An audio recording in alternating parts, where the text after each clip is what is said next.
प्यारे बच्चों, आशा करता हूँ आप सभी बहुत अच्छे होंगे। मैं हूँ आपके साथ आशीष सर। आज की वीडियो आपके लिए बहुत इंपॉर्टेंट है, इसलिए पूरी वीडियो को ध्यान से एंड तक देखते रहिए। अगर आप क्लास 9th में हैं तो यहाँ पर हम सीबीएसई के नए पैटर्न के अकॉर्डिंग क्लास 9 के लिए टर्म 2 का हिंदी का पेपर है, सैम्पल पेपर 21-22 में। यानी कि जो पेपर आपके पास आने वाला है वो कैसे होने वाला है आपके पास।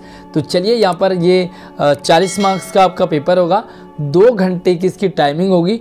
तो चलिए आगे बढ़ते हैं। इससे पहले वीडियो को लाइक करके शेयर कर दीजिए अपने सभी दोस्तों को। साथ ही नई नई वीडियो लगातार आपके पास आती रहे, चैनल को सब्सक्राइब करना बिल्कुल न भूलिए। तो चलिए शुरू करते हैं आज की वीडियो। तो चलिए, यहाँ पर आपके पास 2 खंड होंगे, यानी कि एक क खंड होगा और एक ख खंड होगा, और उसके अंदर भी कुछ और छोटे छोटे प्रश्न होंगे। तो चलिए देखते हैं। सबसे पहले यहाँ पर आएगा बहुविकल्पीय प्रश्न, और यहाँ पर जो ये आपके पास चैप्टर है एक गद्यांश है, और इस गद्यांश से आधारित आपको प्रश्न होंगे। ये आपके पास MCQ फॉर्मेट में आएंगे। ये आपके पास MCQ फॉर्मेट में भी हो सकते हैं, और आपको ये जो है टोटल वर्णनात्मक भी हो सकता है। तो चलिए देखते हैं। यहाँ पर आपके पास एक पैसेज है, और ये जो पैसेज है आपका ये जो आपके सांवले सपनों की याद सालिम अली के द्वारा लिखा गया, उनकी याद पे, तो जाबिर हुसैन के द्वारा। ठीक है, तो यहाँ पे जो चैप्टर है वो आप यहाँ पर पढ़ेंगे। इसे थोड़ा सा आपने समझ लिया होगा। और अब इसके जो 4 प्रश्न होंगे, यहाँ पर 5 प्रश्न होंगे, राइट। तो देखो, ये जो प्रश्न है आपके पास, ये क्योंकि जो एग्ज़ाम है आपका 9th में 10th के अकॉर्डिंग ही आएगा, लेकिन थोड़ा सा चेंज भी यहाँ पर आपको हो सकता है। तो जो पहले 5 प्रश्न होंगे वो आपके MCQ भी आ सकते हैं, और आपको ये एक्सप्लेन यानी कि थोड़ा बड़े टाइप के भी आ सकते हैं। तो देखो यहाँ पर कि वृंदावन में श्री कृष्ण ने कौन कौन सी रास लीलाएं रचाई। और यहाँ पर देखो, पहला ऑप्शन है आपका माखन की हंडियाँ फोड़ डाली, दूसरा है भाई कृष्ण चुरा चुरा कर जो है चुरा चुरा कर माखन खाने की लीला, दूध छाछ गिराने की, और उपयुक्त सभी। तो यहाँ पर जो उपयुक्त सभी है ये आपका करेक्ट आंसर है। उसके बाद देखो यहाँ पर दूसरा प्रश्न है, और दूसरा प्रश्न आपके लिए कि वृंदावन जाने में सैलानियों को याद आता है, क्या याद आता है? घंटियों की आवाज़, मधुर बंसी की आवाज़, दरवाजे खुलने की, या बच्चों के रोने की आवाज़। तो वृंदावन में क्या आता है भाई? मधुर बंसी की आवाज़ आती है, क्योंकि कृष्ण की वहाँ पर यादें जुड़ी हैं। और वीडियो को फटाफट लाइक कर लो अभी, ताकि आप जो है वो आने वाली सारी वीडियो आपके पास फिर से और भी आती रहे। तीसरा सवाल है, कृष्ण की बांसुरी के जादू से कौन सा स्थान खाली नहीं होता? कौन सा स्थान खाली नहीं होता?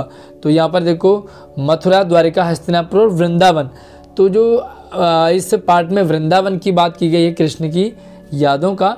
और गद्यांश में प्रयुक्त शोक शब्द का अर्थ लिखिए। तो शोक क्या है यहाँ पर? तो शोक का मतलब होता है चंचल। ठीक है, शोक शब्द का अर्थ यहाँ पर चंचल है। और वाटिका पर किसका जादू छाया जाएगा? तो वाटिका पर संगीत का जादू छा जाएगा। और 4 ऑप्शन में आपको ये वाला करेक्ट आंसर होगा। और आगे देखेंगे, ये जो चैप्टर है आपका ये सांवले सपनों की याद से है। आपको इसको पढ़ लिया होगा, तो ध्यान से थोड़ा सा इसे देखेंगे। उसके बाद आपको या तो अथवा पे आएगा, या तो ऊपर वाला करेंगे या नीचे वाला। अब ये काव्यांश है, काव्यांश पर आधारित ये प्रश्न है। तो फिर बचा ही क्या है इस दुनिया में, कितना भयानक होता अगर ऐसा होता। और ये जो कविता है ये आपका बच्चे काम पे जा रहे हैं उस पार्ट से है, कविता से है। और अब कविता से रिलेटेड यहाँ पर 5 प्रश्न होंगे। तो स्क्रीन पे आपको 5 प्रश्न है। पहला है, हस्ब मामूल शब्द का अभिप्राय क्या है? तो हस्ब मामूल शब्द का मतलब होता है यथावत। ठीक है, 4 में से। उसके बाद देखो यहाँ पर अगला है, कवि के अनुसार सबसे भयानक स्थिति क्या है? तो सबसे भयानक स्थिति है सुविधाएं होते हुए बाल मजदूरी होना। सारी सुविधाएं हैं लेकिन बाल मजदूरी कर रहे हैं। तीसरा है आपके लिए, प्रस्तुत कविता में कौन सी शैली का प्रयोग किया गया है? तो प्रश्नात्मक, किसका किया? प्रश्नात्मक यहाँ पर। और इसके बाद देखो, उसके बाद चौथा देखो कि भाई कवि ने किन शब्दों की पुनरावृत्ति की है? तो यहाँ पर पुनरावृत्ति की गई है, बच्चे काम पे जा रहे हैं। ठीक है, ये वाले जो है बार बार यहाँ पर पुनरावृत्ति हो रही है। और नन्हे नन्हे बच्चों को बचपन की सारी सुविधाएं नहीं मिलना, यह कविता में कौन सी पंक्तियों में आया है? सारी सुख सुविधाएं नहीं मिलती हैं, तो यहाँ पर क्या है, 4 ऑप्शन है आपके पास। ओके, वैसे तो इसका घा होगा कि ख और गा दोनों, लेकिन जो ज़्यादा इसमें इसका आंसर है वो है आपका गा। तो फिर बचा ही क्या है इस दुनिया में, यानी कि सुख सुविधाएं उनको नहीं मिल रही है। अगला प्रश्न आपके पास वर्णनात्मक से, यह भी MCQ है। तो देखो यहाँ पर 5 प्रश्नों के सही विकल्प है। सालिम अली की मृत्यु से उत्पन्न दुख और अवसाद को लेखक ने किस रूप में अभिव्यक्त किया है? जो सालिम अली की मृत्यु के बाद, तो यहाँ पर देखो सांवले सपनों की याद के रूप में इसका करेक्ट आंसर है, यानी कि ग ऑप्शन है। उसके बाद देखो अगला सवाल है आपका दूसरा, प्रेमचंद के फटे जूते पाठ से समाज से को क्या संदेश मिलता है? तो यहाँ पर देखो सादा जीवन जीना चाहिए, दिखावा छोड़कर सादा जीवन जीना चाहिए। और उसके बाद देखो तीसरा प्रश्न है यहाँ पर आपके लिए, ब्रिटिश शासन की तुलना किससे की गई है? तो ब्रिटिश शासन की तुलना की गई है तम के प्रभाव से। ठीक है, तीसरा है। चौथा प्रश्न देखते हैं, 6 प्रश्न है, 6 में से 5 के आंसर देने आपको। कवि ने मदरसों की इमारत किसके कारण ढहने का अनुमान लगाया है? तो क्या भूकंप, बाढ़ में ढह गई हैं सारे मदरसे जो है यहाँ पर बात आई है, सॉरी इसका जो है ये भूकंप के आने से, भूकंप के कारण। और अगला का 5वां है कि किस बीमारी ने लेखिका को आज़ादी के जश्न में जाने से रोका था? तो कौन सी बीमारी थी लेखिका को? ये मेरे संग की औरतें पार्ट से है और कृतिका में। तो आई थिंक इसका शायद टाइफाइड है, मुझे एग्जैक्ट ध्यान नहीं आ रहा कि लेखिका को कौन सी बीमारी हो गई थी उस टाइम, जिसके कारण वो आज़ादी के जश्न मनाने इंडिया गेट नहीं जा पाई थी। और लड़की सर पर चढ़ गई, ऐसा रामस्वरूप की पत्नी ने क्यों कहा? रीढ़ की हड्डी में, तो क्यों कहा? रामस्वरूप की लाडली होने के कारण, पढ़ी लिखी होने के कारण, अत्यधिक सुंदर होने के कारण, या उनकी एक ही संतान थी? तो यहाँ पर जो है वो अत्यधिक ज़्यादा पढ़ी लिखी हो गई थी, इसके कारण यहाँ पर ऐसे कहा है। और अब आएंगे आपके पास वर्णनात्मक, यानी कि बड़े सवाल होंगे एक्सप्लेन करने वाले। और ये देखो यहाँ पर, लेखक को प्रेमचंद समाज के घृणित लोगों की ओर पैर की उंगली से इशारा करते हुए क्यों प्रतीत हो रहे हैं, बताइए। तो जो पैर की उंगली से क्यों घृणित वो कर रहे हैं, इशारा कर रहे हैं यहाँ पर, इसका आंसर आपको बताना है। तो देखो जो प्रेमचंद हैं, जिसको जो दिखावा ज़्यादा करते हैं, जो अपना नुकसान कर रहे होते हैं दिखावे के चक्कर में, तो उनकी ओर इशारा कर रहे होते हैं। यहाँ पर इसका आंसर थोड़ा सा आपको एक्सप्लेन करके लिखना, बड़ा सा लिखना है। और आपकी दृष्टि से वेशभूषा के प्रति लोगों की सोच में आज क्या परिवर्तन आया? तो भी आज परिवर्तन आया है, बहुत बदल गया है। लोग दिखावा ज़्यादा करते हैं, शोभ ज़्यादा करते हैं। अगर सिंपल रहोगे तो आपको कोई नहीं पूछेगा, कोई रिस्पेक्ट आपकी नहीं होगी। इस तरह से आप इसका आंसर लिखेंगे। 3 प्रश्न है तो 2-2 नंबर के आपके पास होंगे। तीसरा है वह सालिम अली के अन्य पक्षी प्रेमियों से टकराव का क्या कारण था? तो पक्षी प्रेमियों से टकराव का कारण उनका नहीं था ज़्यादातर, वो कहते थे कि भाई बाकी लोग इन्हें पक्षियों की दृष्टि से देखते हैं, जबकि इनको आदमी की दृष्टि से देखना चाहिए। तो यहाँ पर आप इस चैप्टर को पढ़ेंगे तो मैं आपको और अच्छे से समझ में आ जाएगा। उसके बाद देखो 2 प्रश्नों के उत्तर आपको यहाँ पे देने, 4 नंबर का रहेगा। हथकड़ियों को गहना क्यों कहा है? क्योंकि वो आज़ादी के लिए उन्हें पड़ी है, उन्हें अपने आप को आज़ादी दिलाने के लिए उन्हें डाली गई है। वो खुश हैं कि हम बुज़दिलों की तरह नहीं, बल्कि जंग लड़ते हुए हमें ये हथकड़ियाँ पहनाई गई हैं और ये हमारे लिए गहना टाइप के हैं। हिमकर निराश कर चला गया, रात भी काली का भाव स्पष्ट कीजिए। बताइए कि कवि इनको कोयल की भी कैसी प्रतीत हो रही है?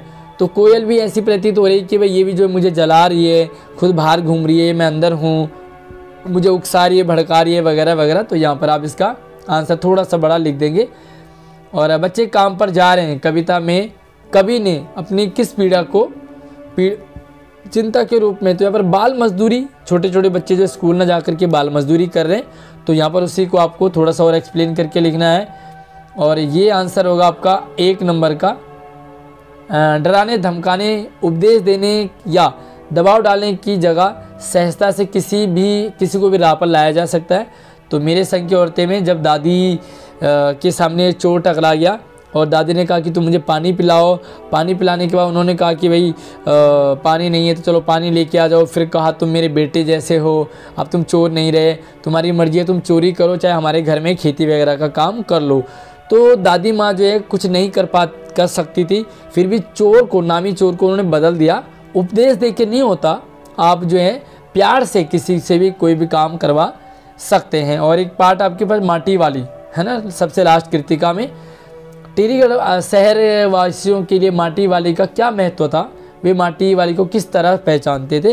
तो टिहरी गढ़वाल में हर घर में माटी वाली माटी पहुंचाती थी, तभी लोगों के घर में चूल्हा चौका जलता था और तभी लोग खाना पीना खा पाते थे। तो माटी वाली की पहचान हो गई थी, उसके कंटर को भी लोग पहचान गए थे। और अब आपके पास आएगा एक अनुच्छेद लेखन, एक पैराग्राफ टाइप का आपके पास आएगा और उसको आपने आधा पौना पेज में लिखना है।